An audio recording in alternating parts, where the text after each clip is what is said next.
Well, let's get into our news of the week, our Omaha Growth and Development news. As always, it's sponsored by Eagle Mortgage. They are the premier mortgage broker here in town. And when we say mortgage broker, we're saying they are people who meet with their clients, the borrowers, and then match them with the best bank, the best lending solution possible. So when you go to Eagle Mortgage, you sit down with one of their mortgage brokers. They learn about you and what you want to do and what your finances are all about, and then match you, like I said, with the best loan. So Eagle Mortgage can help you, whether it's a traditional, VA, FHA, many other different types of loans as well.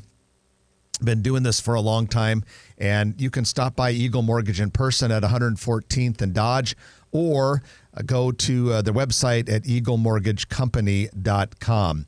Well, Lauritsen Gardens has announced that the Marjorie K. Doherty Conservatory will be reopening to the public on September 20th, coming up here pretty soon, following a two-phase renovation which upgraded the facility's functionality and allows for a new collection of rare and remarkable plants. So this is that big, cool indoor greenhouse thing. Yeah.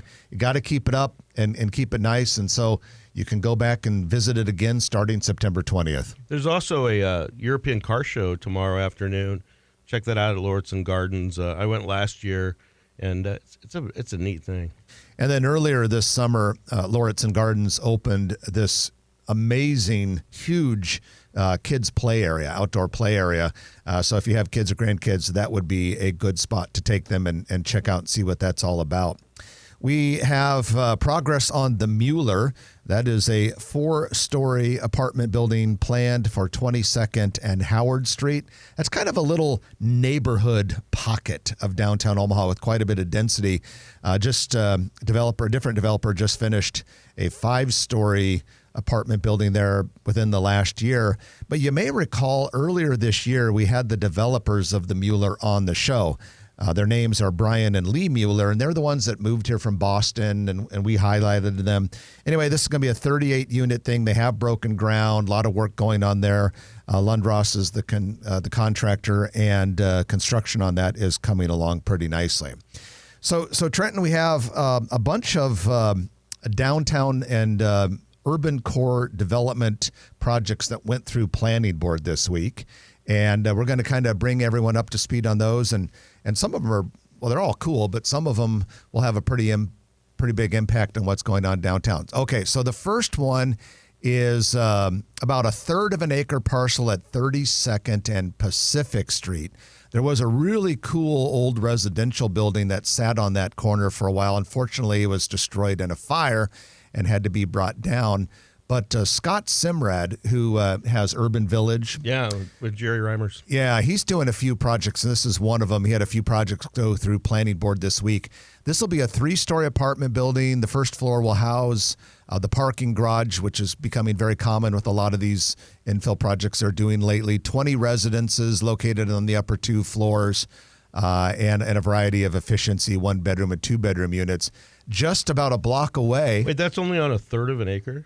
Oh, yeah, that's urban Omaha these days. You know, Urban Village, shout out to those guys, Scott Simrad and Jerry Reimers. They've been in this for a long time now, and they are amazing what they have done in that area, really cleaned up a lot of neighborhoods, and they go far out west as well with larger projects as well. I was going to tell you, just a block to the north of this site was the birthplace of the famous actor Marlon Brando. Oh, wow. Yeah, from Omaha. And you want to know how I know that? I went, when I was looking all this stuff up, getting ready for the show, I just saw it on the map and it said birthplace of Marlon Brando. I mean, I knew he was from Omaha. So I looked up, it's just someone's house. Yeah. So I wonder if but it's marked on the map. I wonder if people come by and like, are you related to Marlon Brando? Probably not. I doubt there's a hospital there at the time. Fair. So Scott Simrad, the same guy we were just talking about, has some other things up his sleeve that went through planning board this week. He plans to build a 3-story apartment building at 32nd and Leavenworth Street. And this is a 3.5 acre site, Trenton, so way bigger than the other one. And I'm excited about this one because it is currently a used car lot. And it is on this strip of Leavenworth Street, which is rapidly transforming. I mean, I don't know. You ever go down Leavenworth Street? You know, we've talked about this, and 10, 15 years ago, it was like Leavenworth, lock your doors when you're going down it. And I've sold a few buildings on that street. And what's amazing is there's still a lot of parts of it that need help, but a lot of those are in developers' hands, like this one. Yeah, and it's moving rapidly. Like and I'm talking Leavenworth from Saddle Creek to downtown. And like Trenton said, that was the no-go zone for a while. Right. But it is apartment building after apartment building, retail storefronts, like that area just The triangle? The triangle just west of Park Ave. All sorts of stuff going there. And this is really kind of close to that whole triangle area. So I think you're going to continue to see more and more of that as Leavenworth transforms. Just a few blocks to the west of that is a former dollar store that's been demolished. A really cool building going in there. Just a couple blocks west of that on the south side of the street, there was another used car dealership that recently shut down. That's going to become a 4 or 5 story apartment.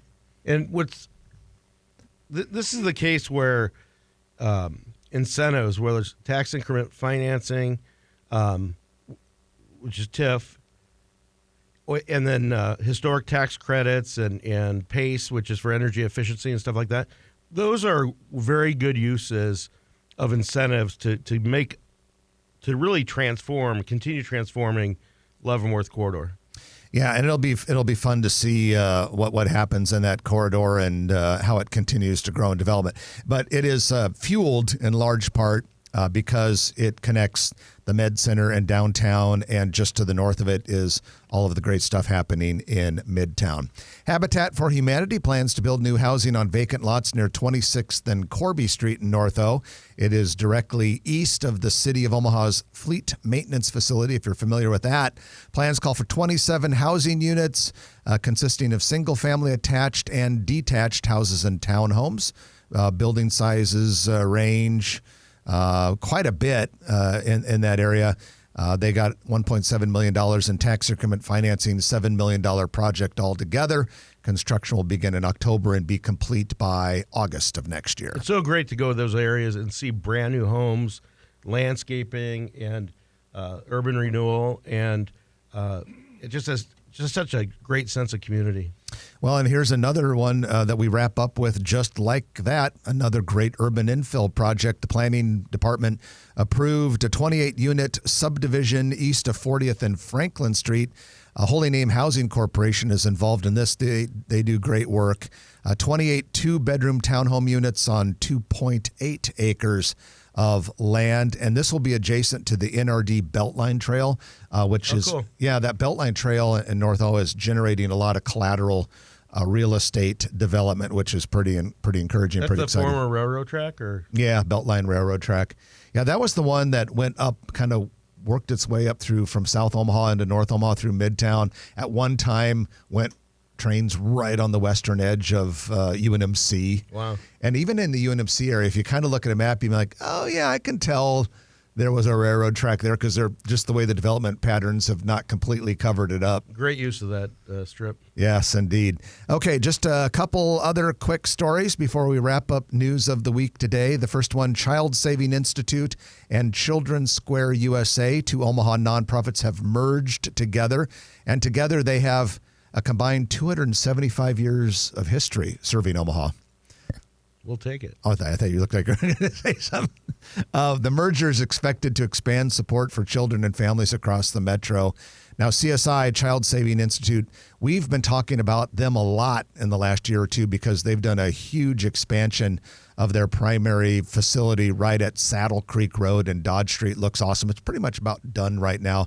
The combined organizations will operate under the Child Saving Institute name. You have to appreciate Omaha's stakeholders, and we talk about them a lot on this show, but there are a wide group of people and from all different walks of life, and not just the buildings, but the social services and the outreach. And if you have any issues, whether it's mental or physical or financial, there's a lot of resources. Ask around, because people are generous in Omaha, and I love that sense of community. Absolutely. And we wrap up today with one little feel-good story. We're going to have a ceremonial official ribbon cutting event hosted by the City of Omaha coming up on September 10th, which is only a few days away, and that is to cut the ribbon on the Baby Bob Bridge, the $7.5 million connector bridge. Some say it's a bridge to a bridge, and it is, but it's a very important bridge to a bridge.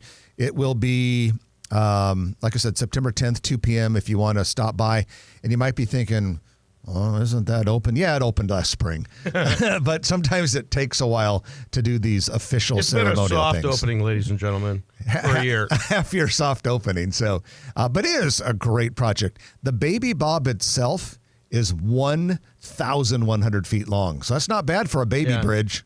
But the real Bob Carey pedestrian bridge over the big river is even longer. If you haven't been down in that area, right on the riverfront by the Bob Carey Bridge and the Baby Bob, it's really great. And the Baby Bob has further activated it. I've walked it a couple times this summer. It's just people all over the place, and it attracts tourists. And if you did not think of the Baby Bob, the Chili's advertisements while we were talking about that, you are alone. Or maybe it means you don't watch a lot of TV. Or commercials. With that, we wrap up the news of the week, brought to you by Eagle Mortgage, eaglemortgagecompany.com.